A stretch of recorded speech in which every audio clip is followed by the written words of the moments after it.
Hi, I'm Asif Farouk and this is Finextra at Cybos. I'm joined today by Tony Freeman of Omgeo. Thank you for joining us. Omgeo and the DTCC have recently announced that they've partnered with the industry to develop a global repository for SSIs. Can you explain to us a bit more about that? Sure, Asif. Yes, I can. So what we're announcing is the creation of an SSI global repository. Standard settlement instructions are an incredibly important part of the clearing and settlement process in the industry, and we think there's a significant room for improvement by partnering with major industry participants. We think we have about a 50% market coverage at this point in time, particularly focused in equities and fixed income. What we'd like to achieve is full coverage of all asset classes across the whole industry and 100% utilization.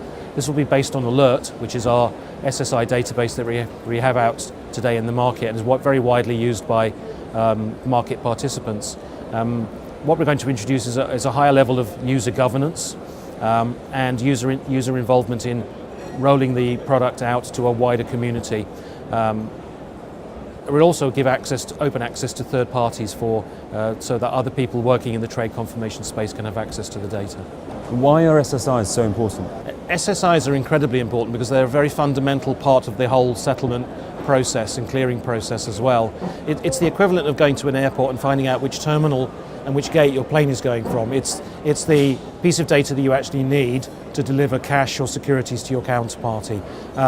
In the industry today, SSI management is only partly automated, and it needs to be understood on a timely and accurate basis by everybody in the industry to allow for clean settlement and timely settlement.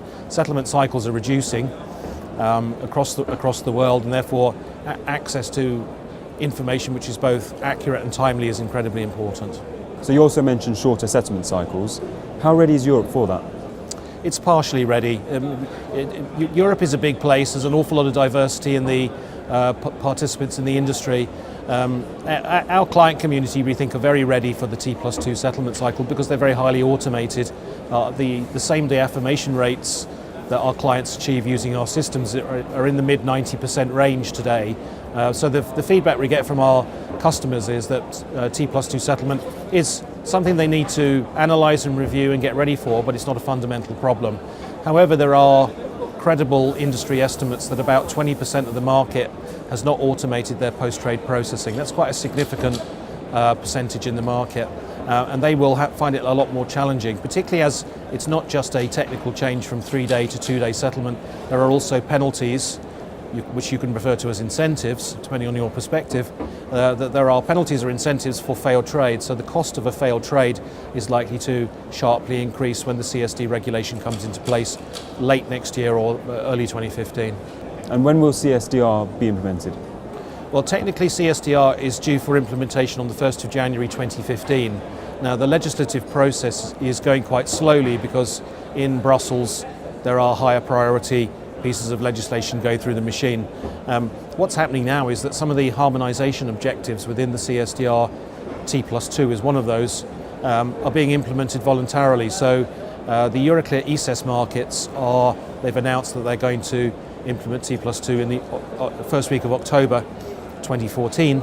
I fully expect a lot of other CSDs to choose the same date at or around the same period. So it looks to me like October, November next year, 2014, is when T+2 and several other harmonisation projects will become implemented in the European market.